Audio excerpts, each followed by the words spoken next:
रहे खबरों से बाखबर। एडमिनिस्ट्रेटर कराची मुर्तज़ा वहाब की सदारत में आला सतह इजलास मुनक्किद हुआ, जिसमें तमाम जिलों के सरकारी अफसरान ने शिरकत की। इजलास में मौजूद हैं हमारे नुमाइंदे, उनसे तफसील मालूम करते हैं। जी साकिब, इजलास में क्या तय पाया?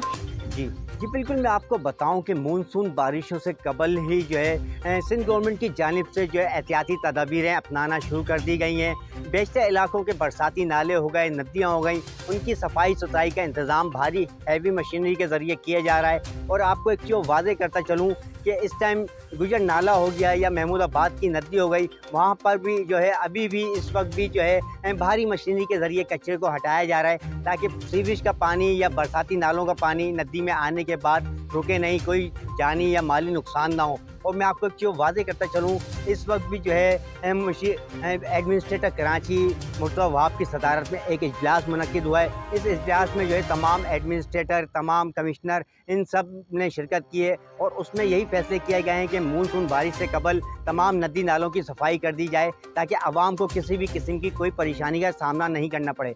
और एक अहम फैसला भी किया गया है कि प्लास्टिक की जो थैलियाँ हैं, जिसके बाद जो है नदी नाले हो गए, गटर हो गए, उनके में जो है पानी अटक जाता है, पानी रुक जाता है, उसको भी रवा दवा रखने के लिए उस इजलास में फैसला किया गया है कि जो प्लास्टिक की थैली है उसको 15 जून से जो है उसके ऊपर मुकम्मल पाबंदी होगी। कोई भी जो मैन्युफैक्चर है वो प्लास्टिक की थैली नहीं बनाएगा। प्लास्टिक की थैली के बाद जो है सीवेज का पानी जमा होता है, जिससे गलियाँ हो गई या नदी नाले हो गए, वहाँ पर ये जाकर जो है अटक जाती हैं, जिससे पानी की निकासी का अमल नहीं हो पाता है।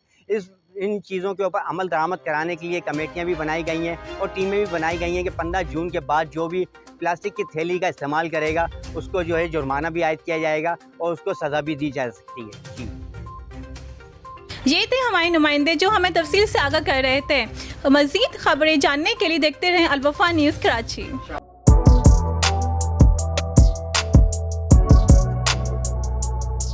इस पर लाइक और सब्सक्राइब तो बनता है। Thank you.